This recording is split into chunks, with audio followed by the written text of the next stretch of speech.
Thank you, Madam Speaker. This government has announced a so-called ethical procurement plan. We might ask why there wasn't already one in place.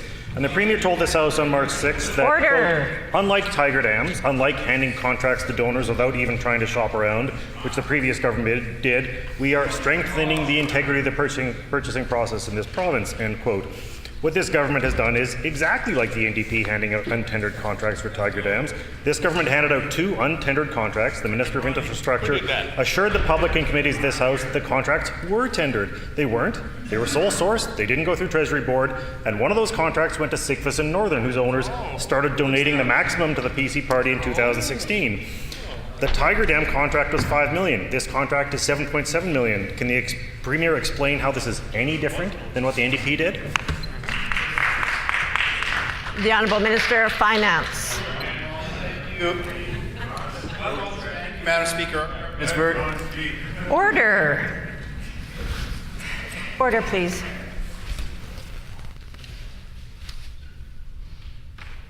The heckling is starting to take on a level that I was hoping we wouldn't be seeing today. We do have a lot of guests in the gallery.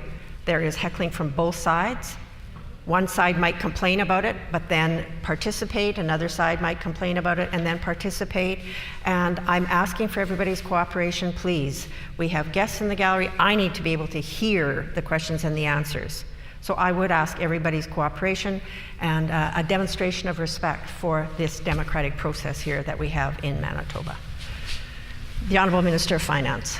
Well, thank you, Madam Speaker. And one thing Manitobans know, they're smart shoppers, and they expect our province to be smart shoppers as well. That's why we've engaged in a modernization of our procurement practices. We're following a model that the Liberals followed, actually, in Nova Scotia, where they were actually able to save upwards of $25 million annually, Madam Speaker, by shopping smarter. We think that makes sense. We know the Liberals in Nova Scotia thought that makes sense too, and so that's why we're changing our practices, Madam Speaker.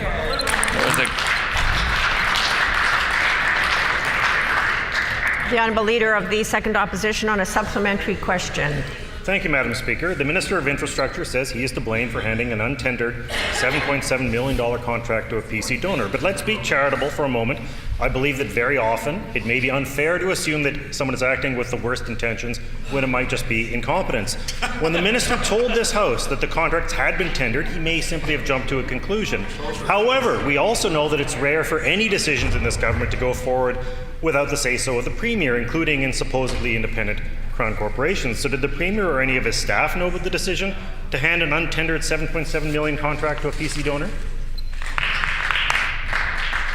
The Honourable Minister of Finance. Well, thank you, Madam Speaker. We know there's divisions not only in the caucus in Ottawa, but of course across all Liberals across Canada in terms of the procurement process that we've set up. We think the procurement process that's in place is more open, it's more transparent than ever before in terms of what the province of Manitoba has done. We know some of the examples of what's going on, the messy business that's going on in Ottawa with all the things in the past, things like the ad scam, sponsorship scandal, Madam Speaker, everything that's going on in Ottawa right now. It's ironic that the member comes in to talk about ethical natures in his premise when he first came into the House. But look at what's going on in Ottawa and other parts of the country in terms of Liberals, Madam Speaker. That's not an example for Manitobans.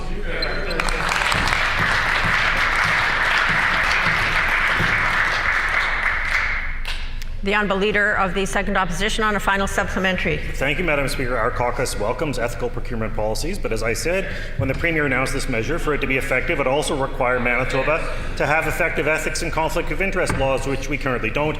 We have the oldest and weakest laws in Canada. And again, if this Premier is good at anything, Madam Speaker, it is finding loopholes.